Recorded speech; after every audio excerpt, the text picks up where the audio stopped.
Can 3D printing change your life? Let's take a walk back in time.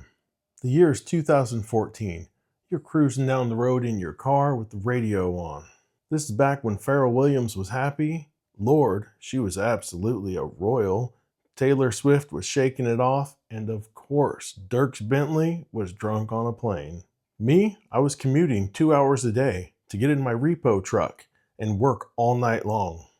I had a 2009 Honda Accord, and I absolutely loved that car. It was pearl white, it had tan leather interior, heated seats, and power lumbar. And let me tell you, those heated seats and that lumbar support made my back feel so good after working all night. Like everything in life, that joyful bliss only lasts so long. One morning I was driving home, went to adjust the lumbar support, heard a crack, and that was it. No more lumbar support. Turned out a little gear, size of a quarter, broke. Now don't get me wrong, I love Honda as much as the next person. They are fantastic cars. But Honda, in all their wisdom, decided that the lumbar support system was one piece, an entire unit. And this gear failure was a common problem, I found out. So a gear the size of a quarter took out the system, the lumbar no longer worked, and the replacement system was $250. $250. Today I could make that gear, and it would probably cost me 15 cents in an hour's time. But what did I do?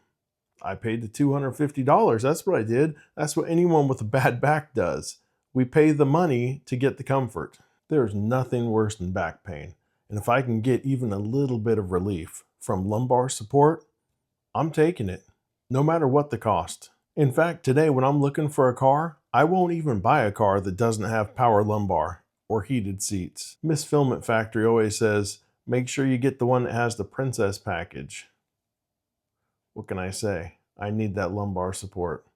And the heated seats are pretty nice too. My last truck, 1970 Chevy C10, it also had lumbar support and leather heated seats. What can I say? That's life with a bad back. Back then, I didn't have 3D printing to help me, but today I do. So to answer the question, can 3D printing change your life? Well, no and yes, kind of. It can definitely improve the quality of your life by fixing things that break quickly, easily, save you time, grief, and money. It can definitely improve the quality of your life when little things break that are annoying and expensive to have fixed, and you can just 3D print it. That's the whole point of this video though. There's so much more to 3D printing than flexi dragons and those expandable swords. Now don't get me wrong, I love a flexi dragon and a sword as much as anyone else does. The problem I have with them is anytime somebody comes over, I lose the flexi dragon and a sword. I had to make new ones just now. Whenever people come over, at some point in the night, we pull out the tote here, and you can take whatever you want. But that's what this video is about. All this is the fun, cutesy stuff, right? You don't really need this cool flexi sword to do anything in life. This is just fun to goof around with, right? We're really making our own toys here. But this little angle finder, that is useful. And I didn't design this. A lot of these, almost all of these were off of Printables, Thingiverse, or Maker World. This is my design. It's a little clamp. You clamp onto a desk. You can hang backpack, purse, whatever you need here. And then you don't have to have your stuff sitting on the floor. This here, this ruler, this was on Printables. This actually is a Gridfinity ruler. Really cool. Little pill containers. This thing here. So I bought this electric shaver for my head. And this is a container for that shaver. Now they sell one online, but it's $14 and it takes, I don't know, a couple days to get here. This is so cool though. It has a little line inside here that tells you how far to fill it up with the solution. You can turn it on. There's a lid. You can sit it on here, let it run. It cleans itself. Afterward, dump it out and it just sits there and it air dries. How cool is that? I saved myself like, I don't know, $13 because I probably have $1.50, maybe $2 tied into this, printed for about an hour, and then I had it instantly. No waiting for shipping, no paying the money. This is what I'm talking about, folks. We're not engineering bridges. We're just fixing small things. You have a little piece on your dishwasher that's broke. Chances are someone has also had that same problem and they've created a file and put it on printables. All you have to do, search it out, find it, print it. Not everything you're going to find is going to fit your needs right away. This here, I don't know, you probably can't see it, but the tip is chopped off of this because this ruler would not fit on my print bed. So I had to cut the end off. You have to do what you have to do. You make this stuff work for your application. What I'm gonna do is walk you through a problem I had. Recently, I got new blinds here in the filament factory. And the handle is a little bit too short and it's real smooth and slippery. So I wanted to print a little extension and something that has a little more grip on it. So what I'll do is I'm gonna walk you through the process of designing, slicing, printing, and installing this little part.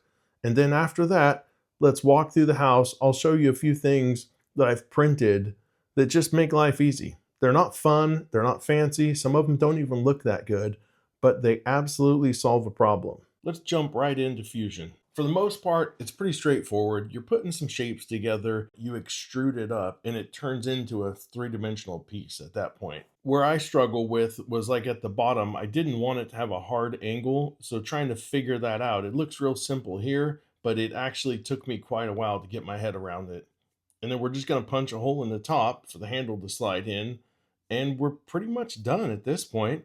We're going to export it as a 3MF and get this over to Orca Slicer. I'm going to print this on the Elegoo. I'm just going to chop off the tip here and print just a sliver of it. My goal is to try and see if it fits. Let's get it on here, and it looks like it fits just right. I want to go ahead and pop the bolt in it just to make sure everything lines up exactly as it should, and it does. I'm going to go back into Orca Slicer, re-import the model. We're going to print the whole handle now. Boom! That Elegoo is fast. Looks pretty good too. That is pretty much exactly what I was looking for. Let's get it installed. And because we did the test fit, of course, everything lines up just the way we want it to. And the bolt slides right through. And there it is. From start to finish, that was the whole thing. I think it took about an hour. It doesn't always work out that quick, but this one it did. Let's do a quick walk through the house and I will just point out everything I've 3D printed that I use. For starters, this here, I've made a few different versions of this.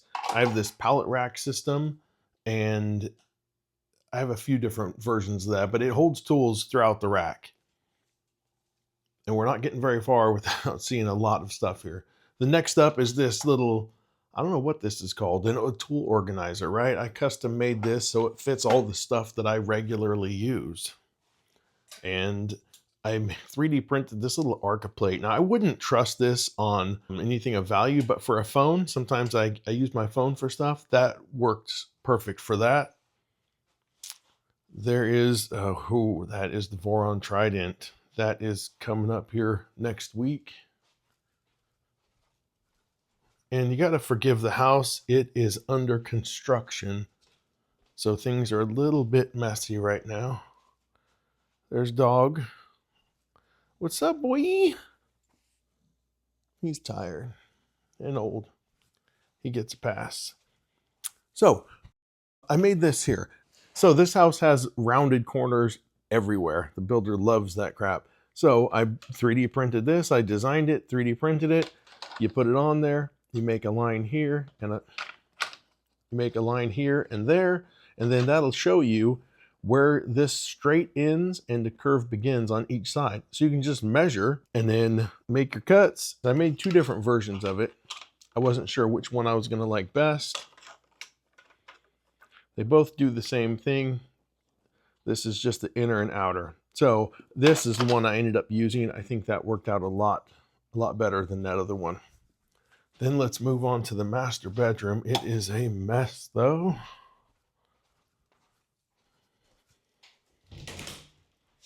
The shower. So right here, this little piece. So they sell these. And Mrs. Filament Factory wanted one. She uses these fancy soaps. We're not even going to get into about that. Clearly, I don't know much about shampooing hair. And then, as you can see here, I don't know much about that. Let's see what we have here. There they are. This is what we're looking for. All these little, these are like little pill containers. I think she uses them for different lotions. Some might have pills in them. They work out really good for when she's traveling. That's almost it for in the house. But we have these little watch stands. This one like slides inside here. Looks like a Game Boy. Let's not forget this. This is pretty cool. This is a picture of our sweet little dog,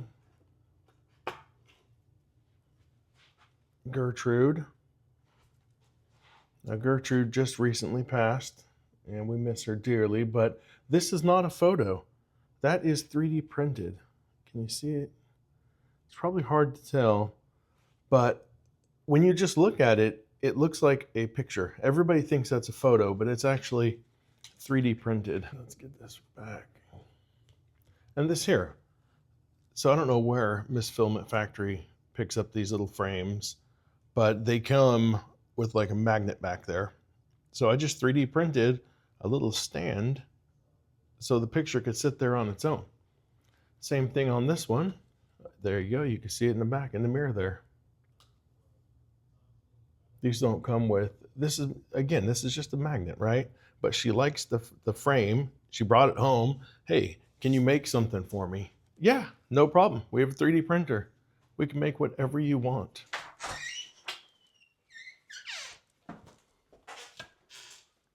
So I put this rack out here and these little feet because I wanted this rack as far against the wall as I could get it. When I set it up there, these feet didn't touch the ground because the back are up. See that? Sitting on the concrete. So I had to just 3D print these little legs that extend down. Now it works perfect. And then this saw. So we've been using this chop saw for all the base and case in the house, and this thing makes just a horrendous mess. It blows dust all over the place. So I got in CAD, and I just designed this little adapter piece, and it just goes from the back of the saw to a shop vac. I don't have any fancy vacuum system. I literally just use this little shop vac right here, and it works really good. You'd be surprised how much that vacuum sucks up. And then I did the same thing on my table saw. This just slides on. The same vacuum slides right in the back there. It really makes a big difference when you're cutting. Let's go to the car. I made this license plate frame. So technically this isn't a household item, but it's still something you can do. Literally the only thing slowing you down on 3D printer is your imagination. So I also printed this hitch cover and the hitch pin. I did this key fob. Let's see if I can get out of the sun here. The original Jeep key fob was really thick and ugly. That's all 3D printed font. I think it came out pretty nice. On to the inside. Let's let this focus. Yep, first aid kit. All 3D printed. And then I even made a little container to hold some Aleve. And all this font, that's all 3D printed. Like literally. I heard somebody call a 3D printer an everything machine. And I think that's actually pretty accurate. This box was not printed in place. You use these screws, hold it together. So now this one also, this is all 3D printed. I used multicolor, but you could do whatever you want. You could do one color. You don't have to use multicolor. And then also I made these cool little sunglass holders because in a Jeep, there's not really anywhere to put your sunglasses. So made one for each side. Can you see that? There it is. It's kind of hard to see. But you're very limited in here on what you can do. I think I'm also, now somebody else sells these, but I think I'm going to 3D print some cup holders also. I think with what you've just seen, we can all agree you don't have to overcomplicate things to solve your problems. You also don't have to be an engineer or design your own parts. When Miss Filament Factory comes to me and says, hey, I need you to make this to solve this problem, the first thing I say to her is, have you checked out Printables, Thingiverse, or MakerWorld? Please search there. If you find something you want, just forward it to me. I'll make it for you. If it's not there, then I'll design it and make it. But I'd say 99% of the time, it's on there.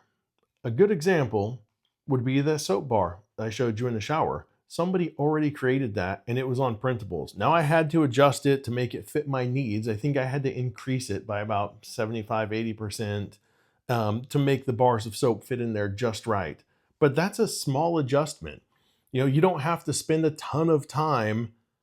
And if you're counting, I would consider a ton of time like 2,000 seconds.